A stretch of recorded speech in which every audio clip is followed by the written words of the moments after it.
Welcome to an Engaging Virtual Meetings podcast. I am recently returned from both Austin, Texas and Houston, Texas. You want to know something about engagement? I finally got to see my first F1 race in Austin, Texas live, and there's nothing like seeing a 200 mile per hour car or seeing a 200 mile per hour car crash at high speed. Those are some of the things that we got to see. We also saw 95 Fahrenheit degree weather. And now I'm back in Seattle for 44-degree weather. The other exciting part now is I'm in the final prep for the engaging retreat, which is over here. Let me just check this. If you want all the episodes, make sure and go to engagingvirtualmeetings.online for all the parts of the podcast. And now for this, the engaging retreat. My retreat will be October 28th through the 30th. It's next week. You can still get a free ticket. Our sponsor has now opened it up from live stream to Zoom. So you can actually interact if you're live. What you don't get is the recordings. That's only $97 to get the recordings.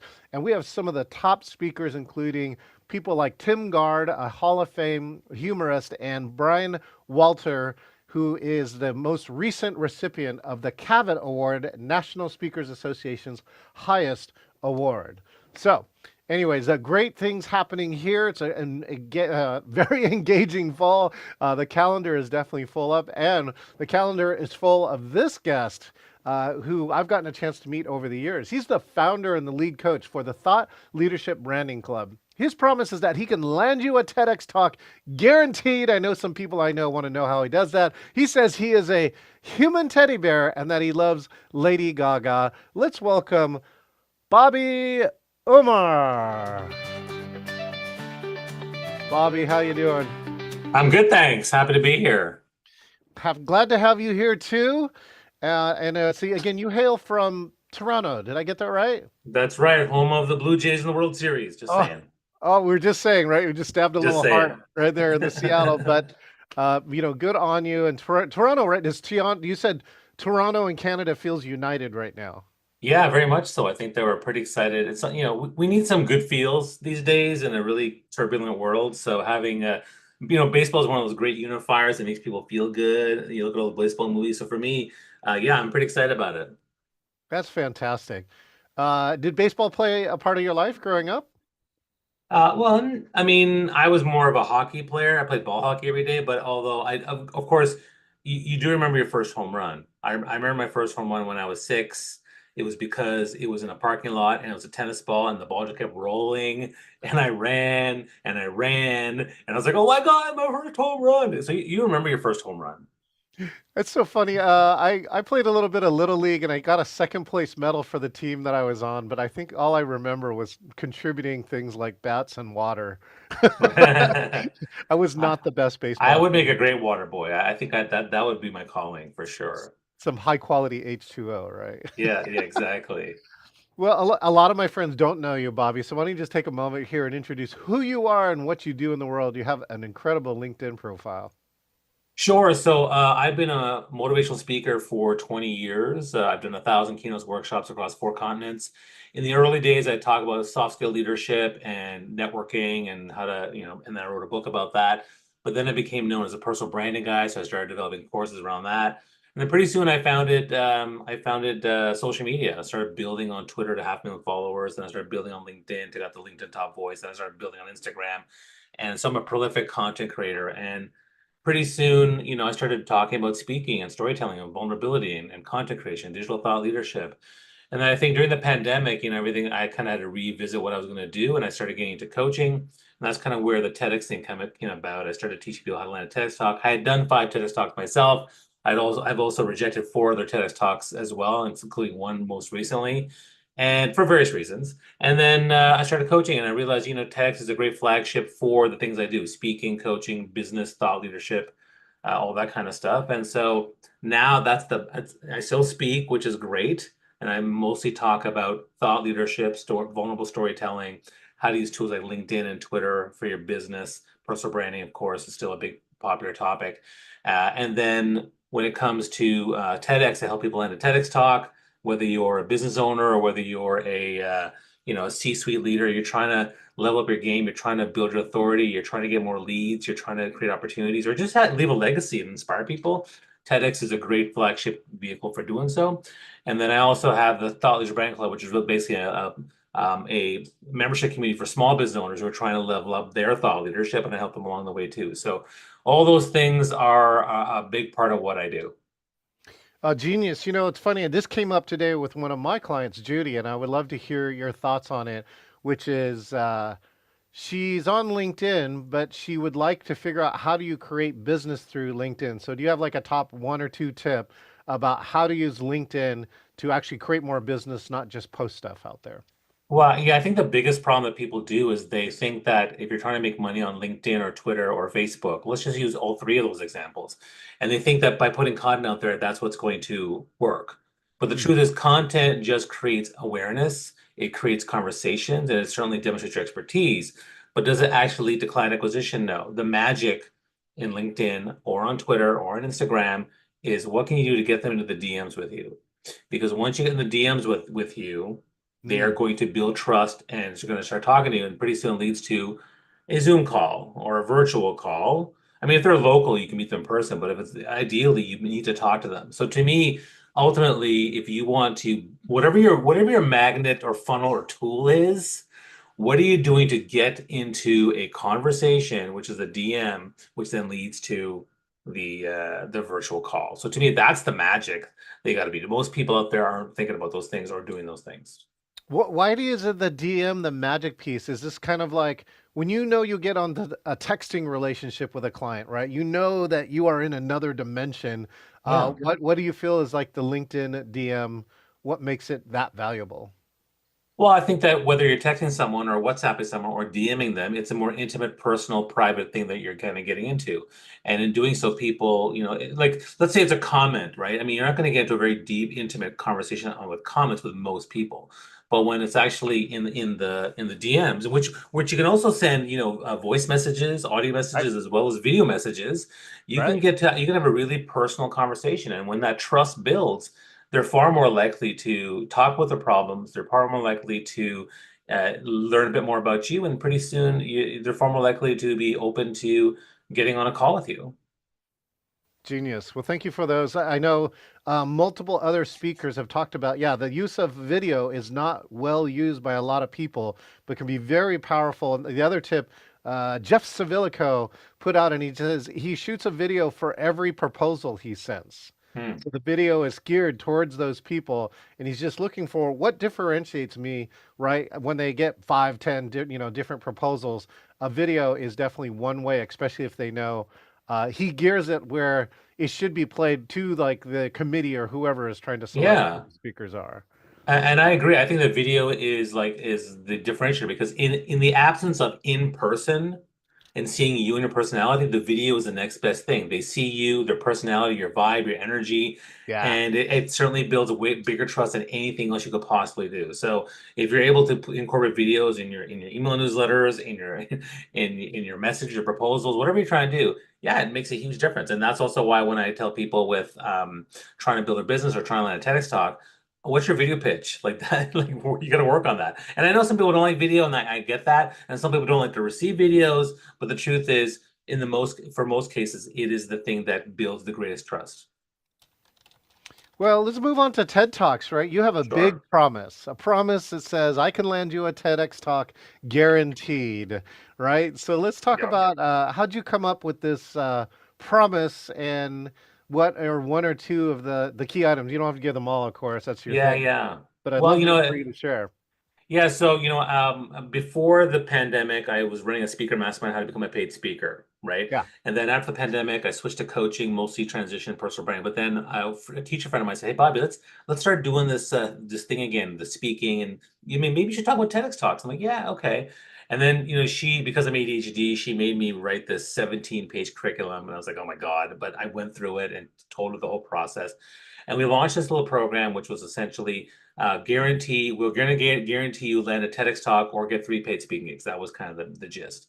And what ended up happening was people were like, "Hey, Bobby, I did exactly what you said, and I landed 3 paid speaking gigs, or I did exactly what you said and I landed a TEDx talk." I'm like, "Oh, that's interesting."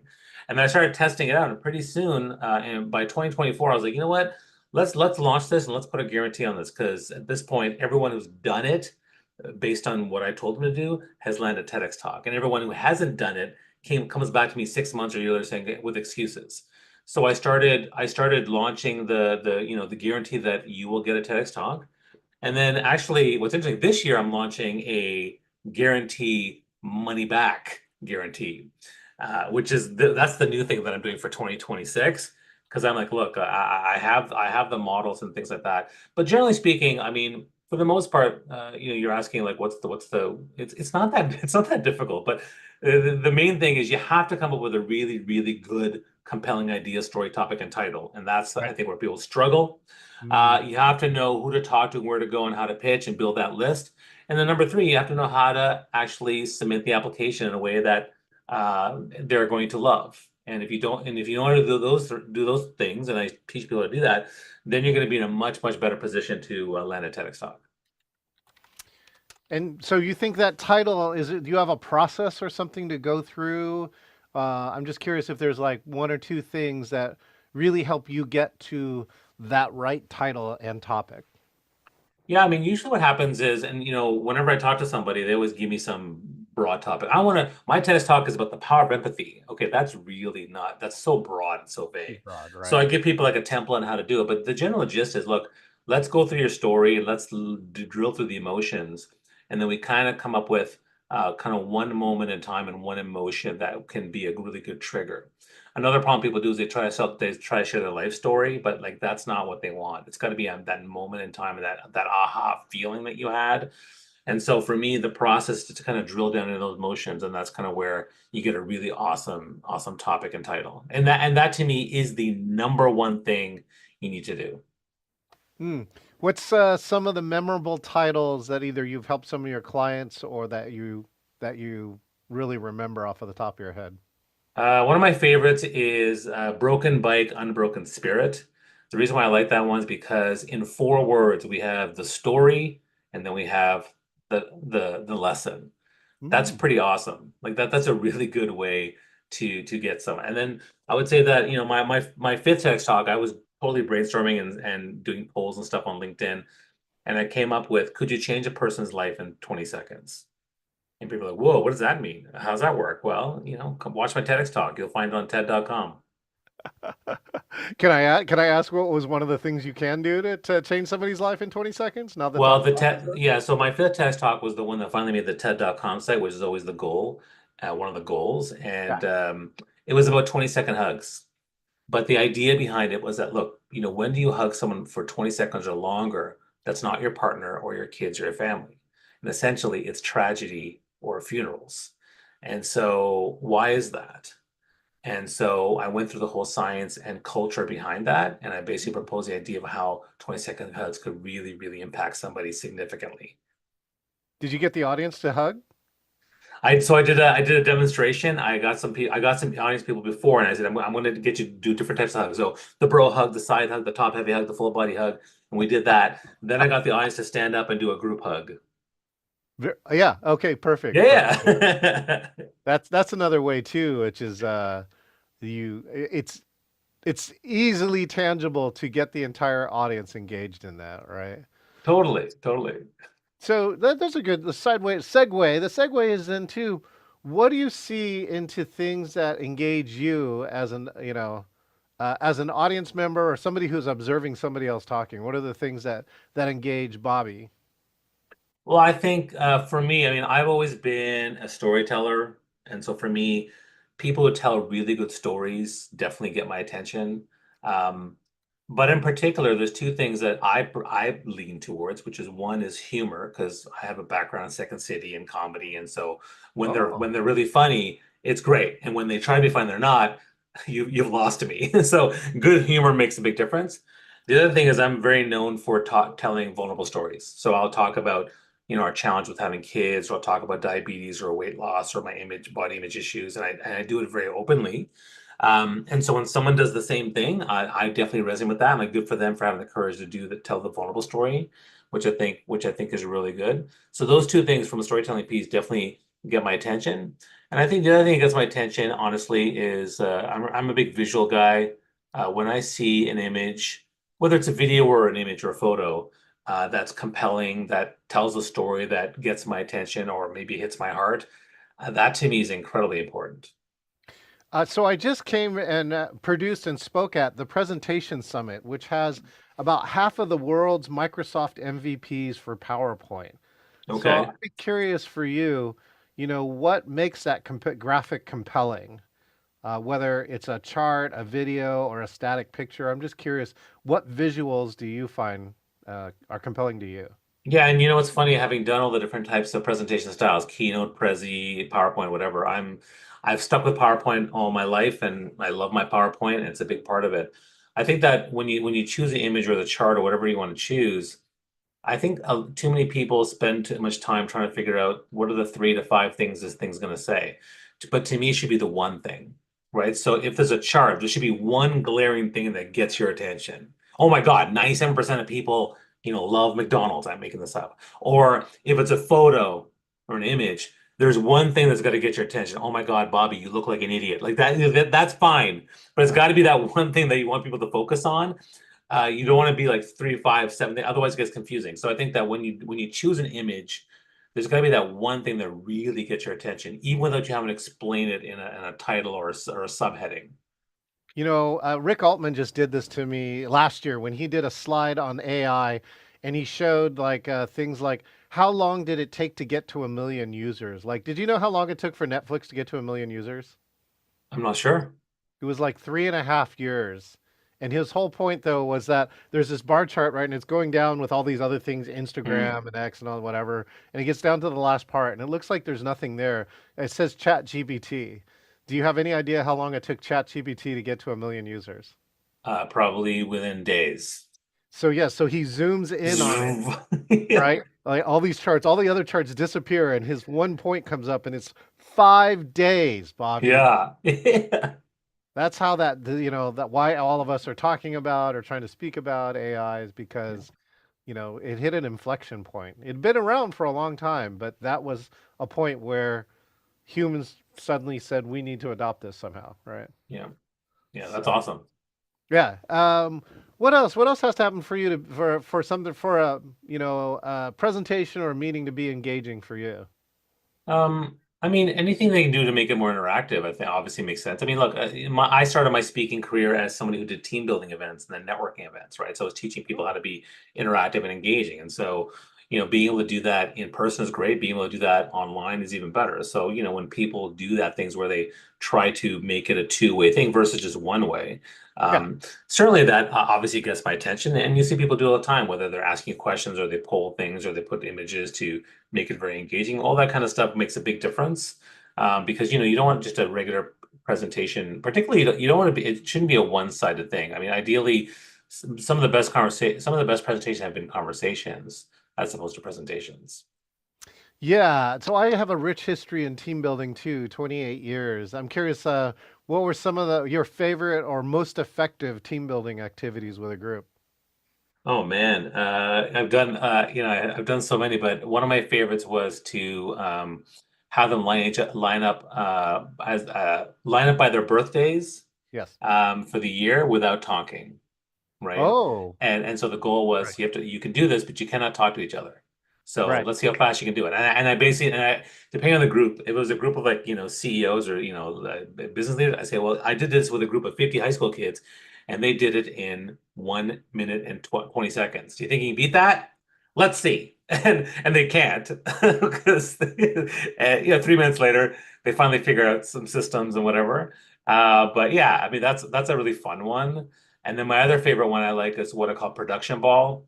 I give them a ball and I give them criteria on how they need to pass the ball to each person in the group. And I keep telling them this is great. And I usually have like 3 groups running. And I'll say, okay, great. How fast do you do that? 20 seconds? Great. Okay, now do it faster. And then I go to the next one. How'd you do that? 17 seconds. Okay, great. Now do it faster. And they keep going and they keep getting mad because no matter what happens, whatever they come up with, I'm not satisfied. I keep saying do more. And what's amazing is they go from like 20 seconds and they get it down to like 0.9 seconds or 1.6 seconds. They're like, wow, we just dumped this down like 99%. And like, how did that happen? And so that is always a fascinating one to do.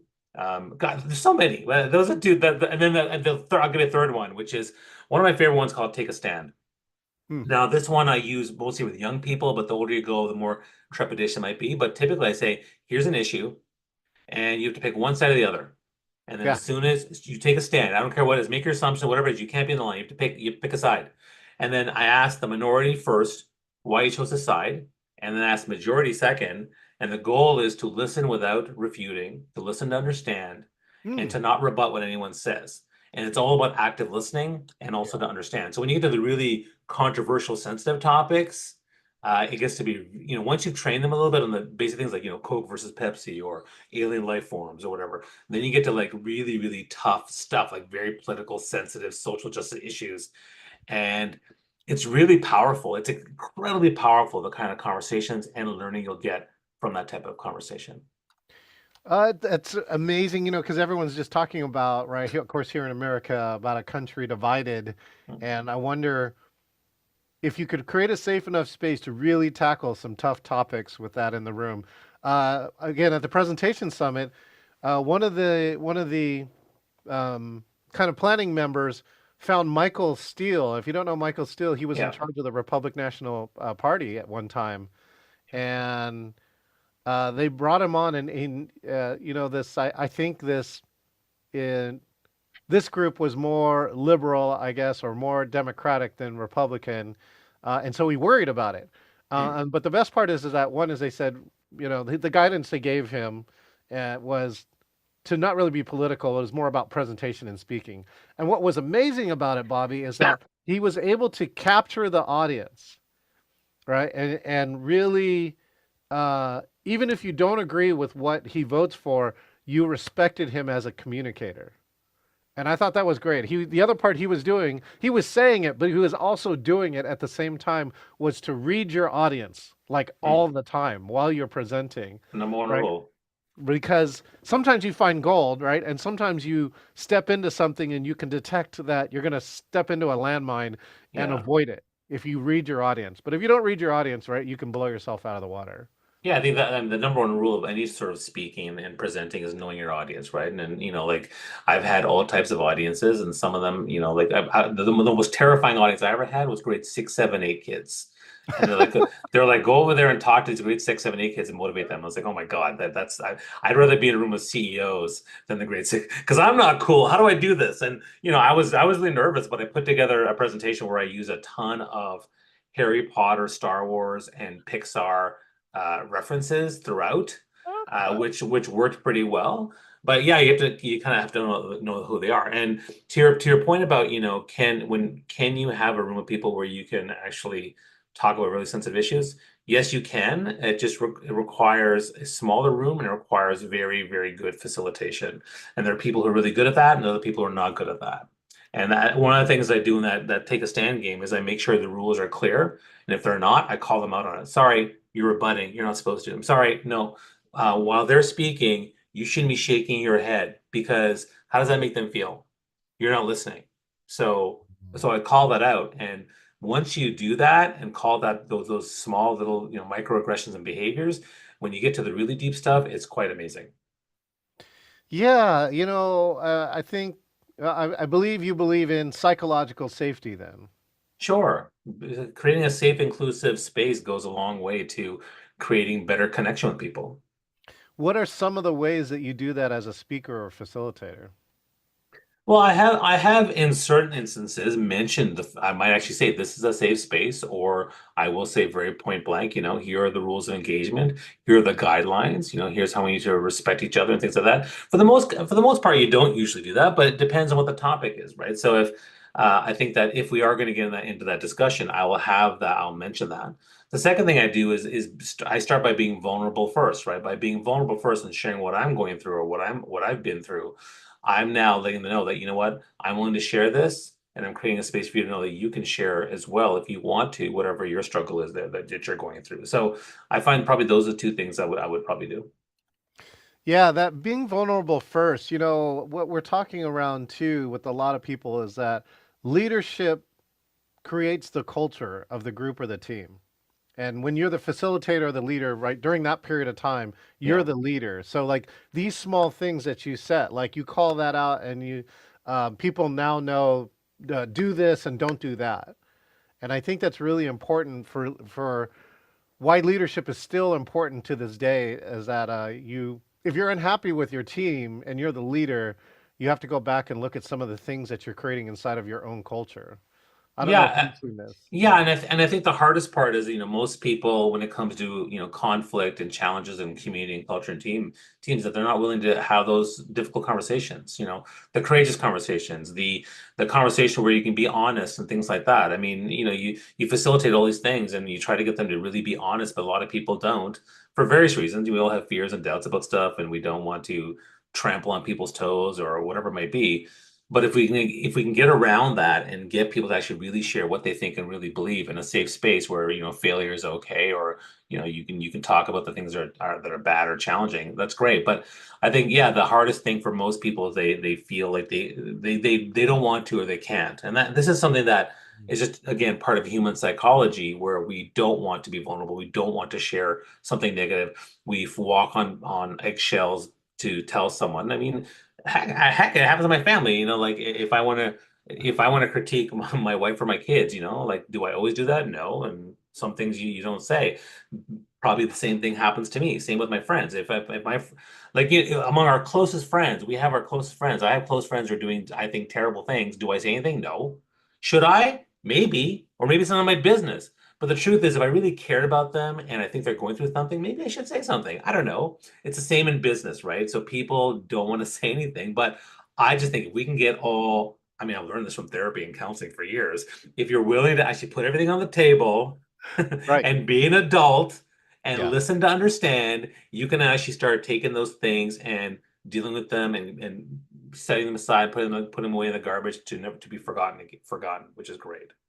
Because I think often when you have these hard conversations, then they lose all the power that they had before, right? Everything before is like anxiety or Right. stress or worry. I'm kind of curious like, what are some strategies you have to prepare for a hard conversation, right? So I know I've had to had hard conversations, and I do find that having them always is better than not having them, even if they don't go well. At Yeah. least you can come in and say, uh, as a leader, I'm going to address this, which says also as a leader, I am not willing to ignore this.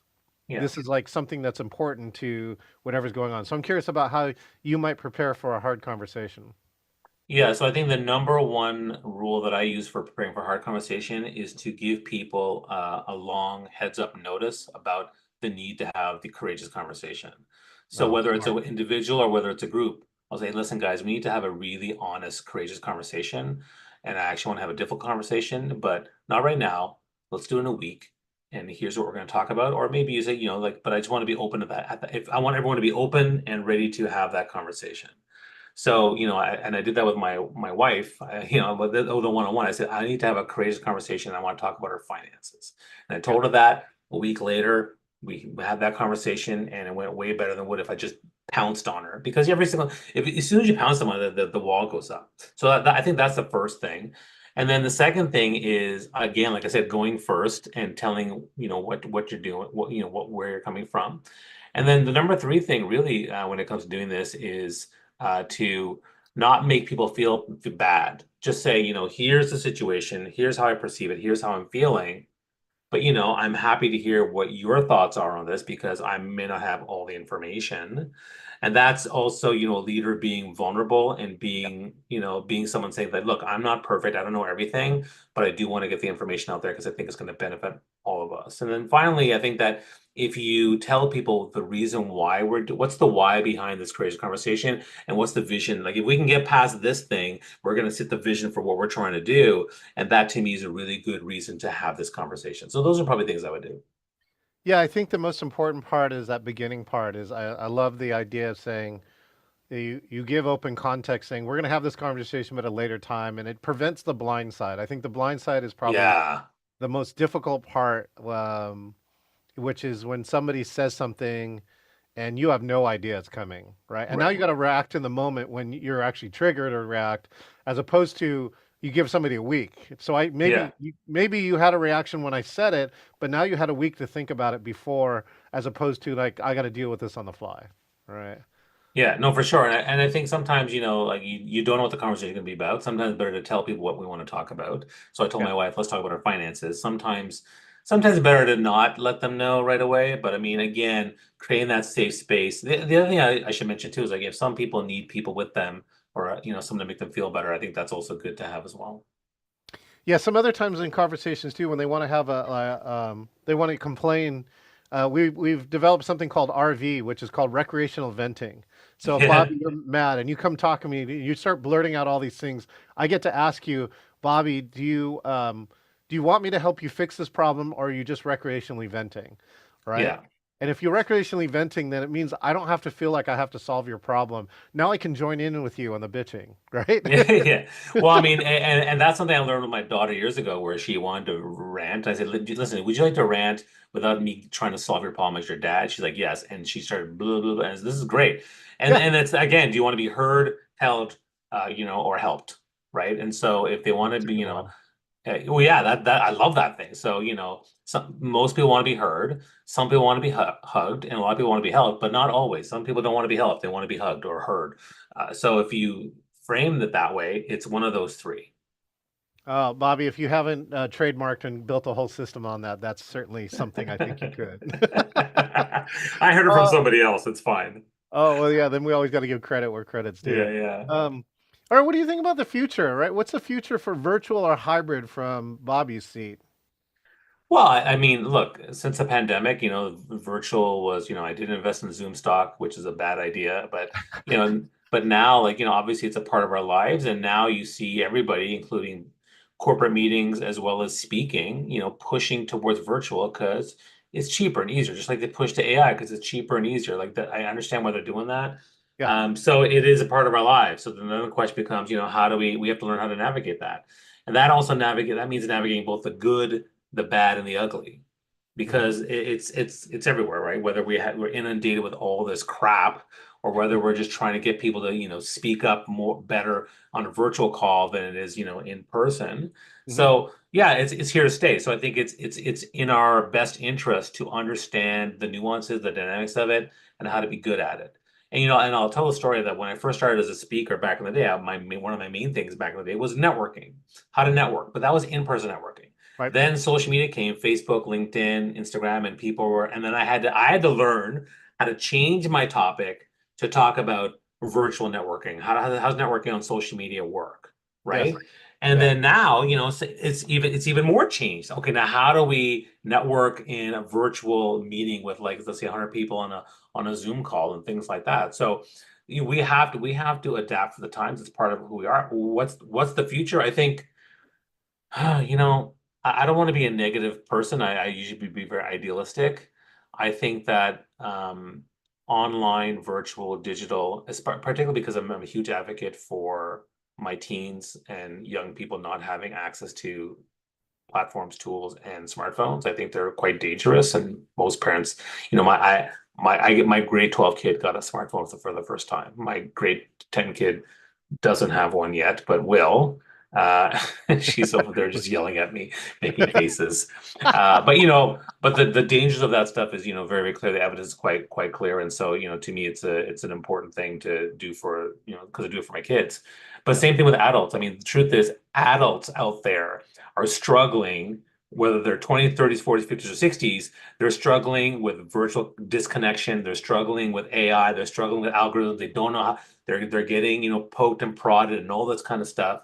So I think that while it's great to have all this amazing opportunity to connect virtually with people, I mean, my two of my best friends are people I've never met in person, right? Because I've Oh, been I've been virtual with them. Melanie I Mitchell believe Wexler, I've worked with her for 5 years. I've never met her in person, but she's my closest friend.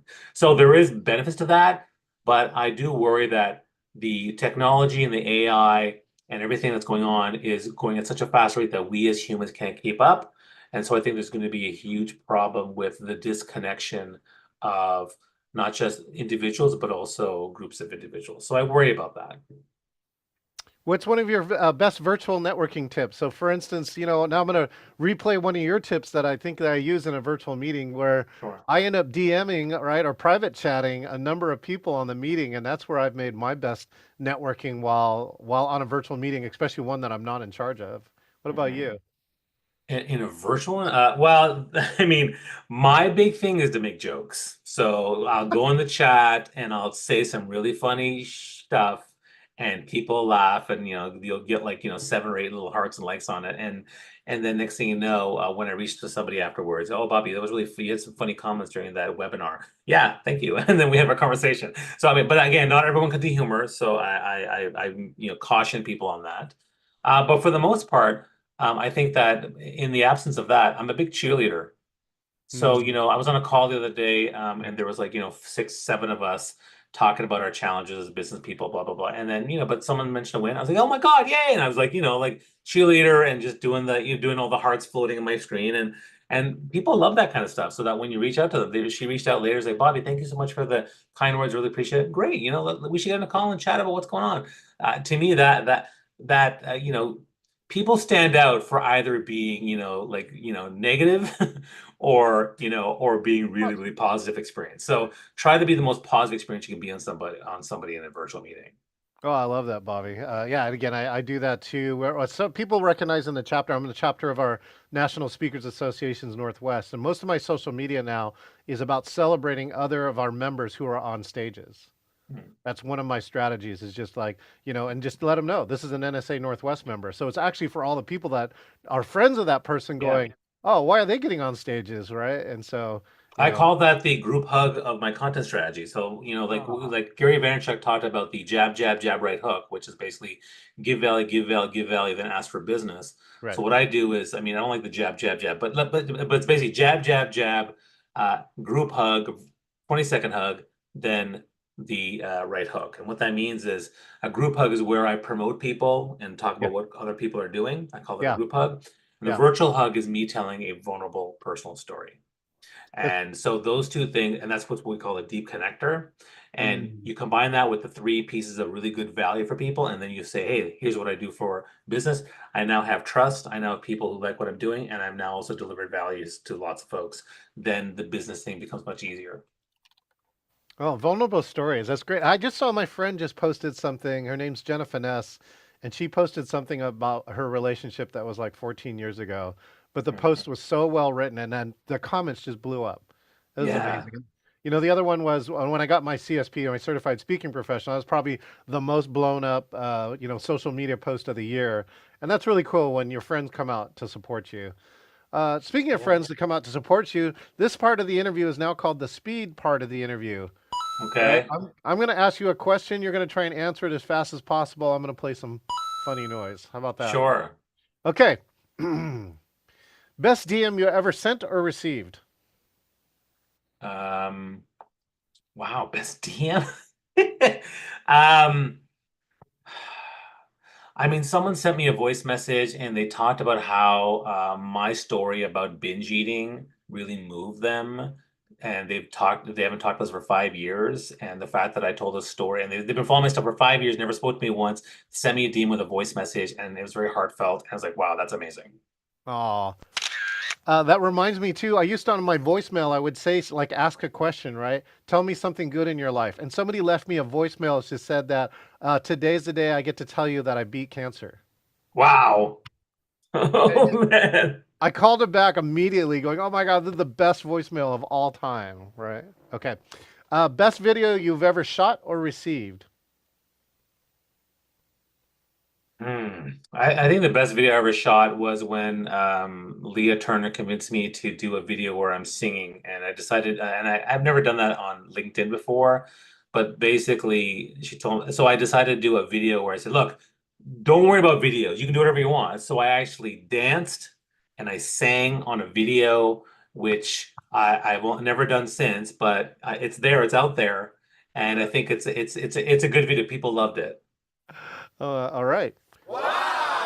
Best TED Talk. The best TED Talk. I mean, to me, Brandon Brown's vulnerability TED Talk is something I based my first of my five TEDx talks on, and it's absolutely a game changer for how I do connection, culture building, community building, and how I interact with people. So yeah, I think that's a game changer for me. Best TED Talk that most people don't know about, but you love. One of my favorite ones is the paper towel guy. So he's like, it's like 3 minutes long, but essentially what he does is like, look, all I want to do is like, if when you wet your hand, just shake a couple of times, and you're gonna use instead of using three paper towels or two paper towels, you can use one paper towel. And then he calculated if everyone did that, the sheer amount of paper towel we would save was unbelievable. I was like, what a great idea. 3 minutes too. It just shows you how much value you can have if you pick the right message. Yes. Side note too, Bobby, I just saw a cool video. There's a guy who's repurposing millions of chopsticks used from restaurants and turning it into like building material and furniture and tables. Awesome. I love Yeah, that. yeah, I love that. All right, best TED Talk title, regardless of the talk. The best TED Talk title regards to the talk. Man, these are kind of crazy questions. I write these while we Yeah, interview. I don't. I mean, gosh, I can't think of anything that comes to my mind. Uh, s- I'm blanking. I mean, I've seen lots of TED Talks, but I can't think of something that really blew my mind. They're usually quite generic, although some are good. But man, I'm sorry, I'm blanking on this one. I mean, I can think of my client's one, which is some people come up with oh God, see here I'm blanking. I mean, there's one I like that you have to move fast and you have to move slow to move fast, which I thought was kind of cool. That's Yeah. a cool idea, but I can't think of something like just outrageously out there. I apologize. No problem. There was one in Ignite Seattle recently, and I think it was it pastries and chemotherapy or something Wow. really ridiculous. Okay, yeah, right. That's way out there, right? And this person got the only standing ovation of the whole thing. It was Yeah, that's crazy. All right. cool. When did you know you were going to be a speaker? When I was let go by the corporate world and I did a whole personal brand deep dive for 6 months, and everything pointed to the fact that I should be, and my friend said you should be a speaker. And what happened was they years earlier, people would say, "Hey, Bobby, you ever thought of being a speaker?" No, no, no, I'm trying to make it in the corporate world. Oh, okay. And then someone said, "You ever thought of being a speaker?" No, no, no, I'm really happy with what I'm doing. And then finally, when I I lost my corporate job. I talked to my friends. They're like, "Hey, you ever thought about being a speaker?" I'm like, "You know what? I have." Because first, the corporate people said I should be a speaker. Then a mentor said I should be a speaker. And then my best friend said, "You ever thought of being a speaker?" You know what? I think I have. And so that was the turning point. Three different groups of people. The third group was my best friends, and that's when I decided to launch my speaking business.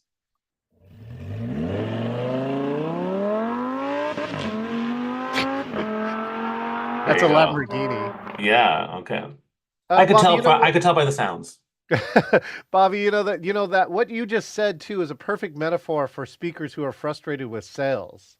Hmm. Right? Because there are times when you ask, like all these times, like, can I speak at your organization? You get a bunch of no's, Yeah. right? And eventually you get a yes, I think. And I think it's something like that. I think the other part too is like the world was telling you, but you weren't ready until you were Uh, ready, right? I wasn't listening for like literally over 5 years. So it was a while before I got to that. But yeah, I think that but then when I was ready and I heard it for the third time, good things come in threes. The third person that you really like and trust tells you something, yeah, maybe you should consider doing it. Okay. Best 20-second hug. The best 20-second hug. Well, I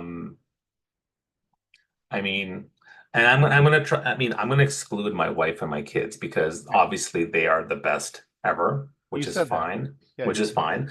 But the inspiration behind the 20-second hug came from a moment where my best is in university. My best friend was across the street, and then she's like, "Hi, how are you?" Come across, and I basically tells him in my fifth TEDx talk, the one on TED.com, and I said, "Look, she's there," and then next thing you know, the light changes. She runs over me and she just grabs me and hugs me, and it's one of those hugs where she's hugging me, and pretty soon you're holding so long that the shoulders relax that. and you're into it, and she just needs to be held. and she was upset.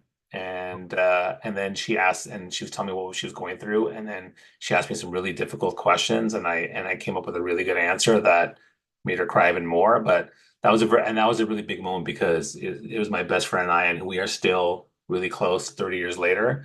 But that hug is the inspiration behind the 20-second hug talk, but also probably one of the best hug moments I've ever had. There you go. That's really nice. All right, the last question. If you could get people to magically remember one thing from this podcast, what would that one thing be? Wow. I ask all the easy questions, Bobby. Yeah, I know.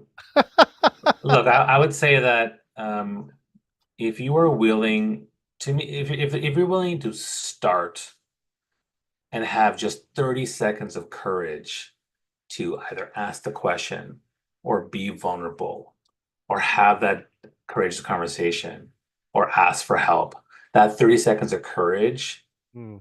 can really be transformative if you're just willing to do it.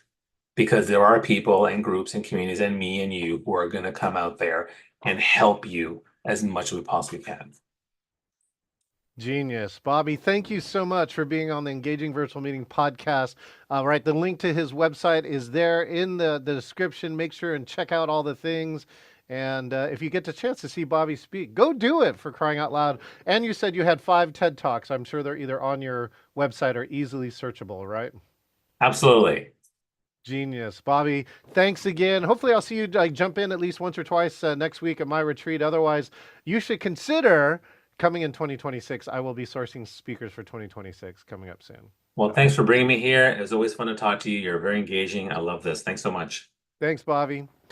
All right, we've been talking with Bobby Umar here on the Engaging Virtual Meetings podcast, and he's going to challenge you with this.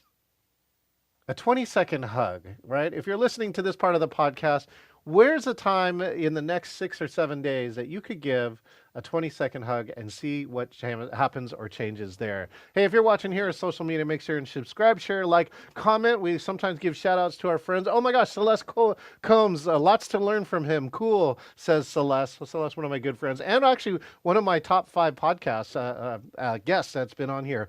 By the way, if you want all the episodes and a new episode every Wednesday, go to engagingvirtualmeetings.online. And it's coming up. It's so soon. If you're watching this episode live, it is only 1 week until the Engaging Conference, or now the Engaging Retreat. You could actually go to this website, engagingvirtualmeetings.com/con, or scan this QR code. Get a free ticket. Our sponsor upgraded all the virtual people to Zoom, which means now you can interact with the 18 top engaging speakers that I have for you next week. And last but not least, if you want to be like Bobby, then make sure and go to engagingvirtualmeetings.com/meet, select interview, and you too could be the next guest here on the Engaging Virtual Meetings. This is a 30-second video hug.